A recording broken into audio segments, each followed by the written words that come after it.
Allah subhanahu wa ta'ala speaks about the beautiful deen and the fact that if you are to disbelieve, it's not going to harm Allah. If a person disbelieves, it's them who are plunging themselves into hellfire.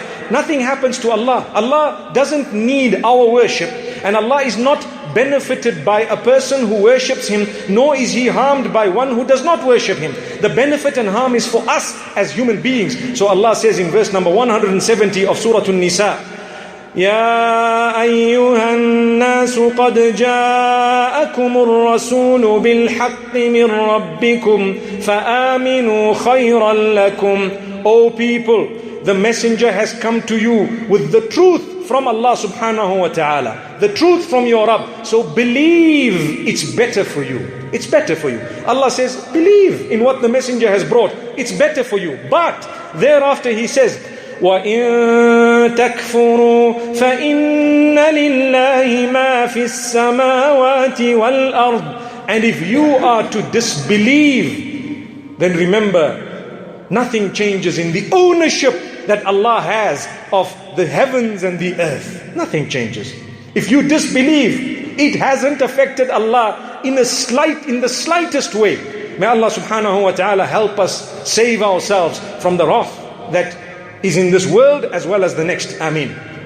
We move on to Surah Al-Ma'idah, a surah named after the laid tablecloth. In it, mention is made of some halal food, haram food, how important it is to say the name of Allah when you are sacrificing or slaughtering the animal, and so on, how to do it in the most humane way, which animals are permissible, not permissible. Some detail is mentioned. But let's remember, Allah subhanahu wa ta'ala says in verse number 2 of Surah Al-Ma'idah, He tells us something whereby if we were to fulfill it, we would save ourselves from a lot of harm in this world.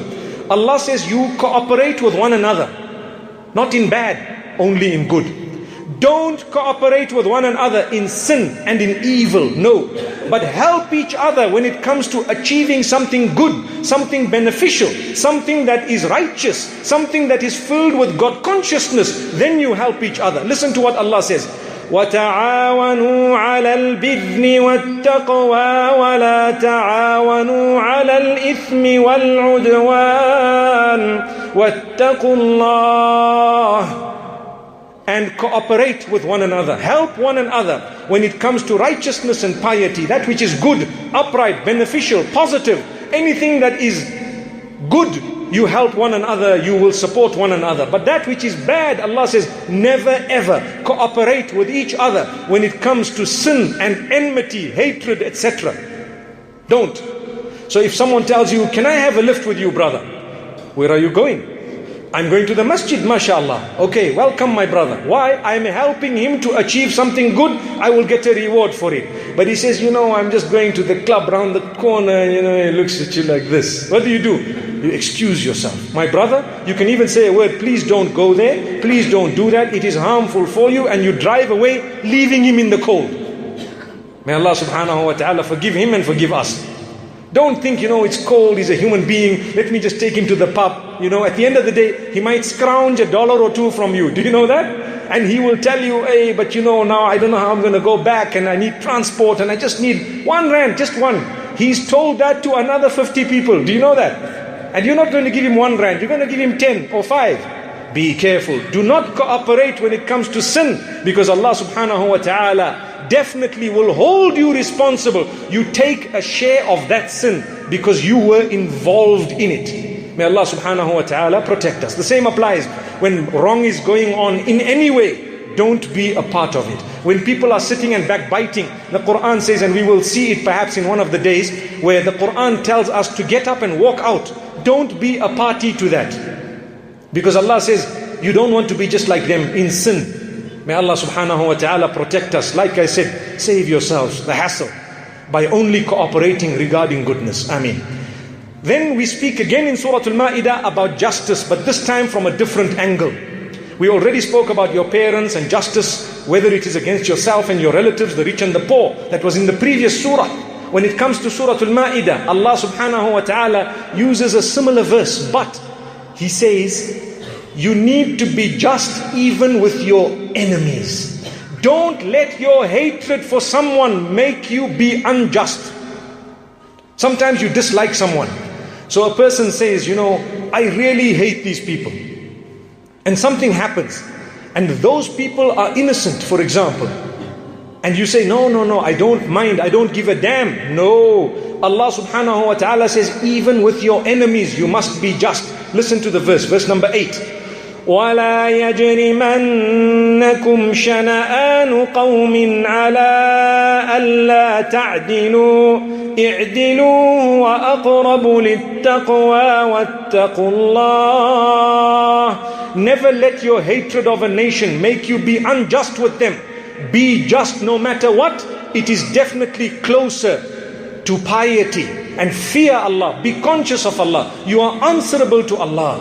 If someone is innocent, they are innocent. Even if they happen to be from amongst your enemies. The man is owed something. Be just. May Allah subhanahu wa ta'ala save us from the torment and the punishment that will be served to those who are unjust. Ameen. Then we have the issue of murder.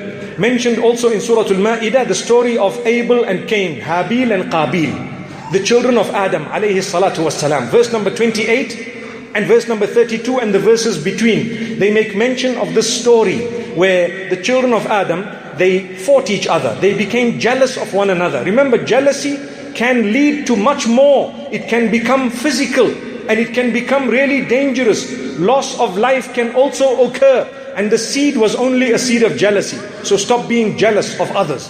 In the case of Abel and Cain, Habil and Qabil, the children of Adam, may peace be upon him, the one says, لَأَقْتُلَنَّكَ, I'm going to kill you, to his brother. Cain tells Abel, he's going to kill him. So Abel or Habil, he tells his brother Qabil, he says, you know what? Why do you want to do that? What is that to start with? But Shaitan had already taught him how to kill. And so he says, and this is a beautiful verse, number 28.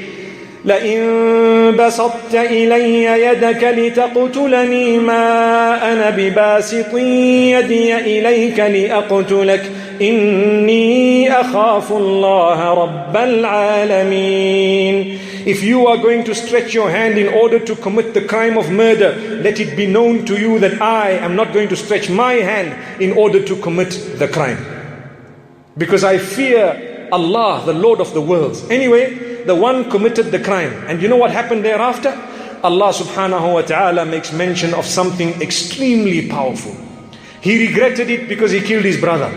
And after that Allah says, we wrote upon the children of the Prophet Yaqub, the children of Israel, we wrote for them. And the rule applies to all of us, that if you kill one innocent person, it is equivalent to having killed entire humanity, because you committed a grave injustice. Life is sacred. Remember that. You cannot just take it away. Life is sacred.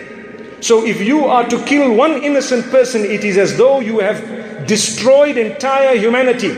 And if you have saved one life, it is equivalent to having saved entire humanity. Notice here, Allah doesn't use the word Muslim. Allah doesn't use the word believer. Allah uses the word nafs. Nafs meaning a soul, an individual, a person, anyone. You saved their life, you've saved humanity. You took their life away, you've taken the life away of humanity.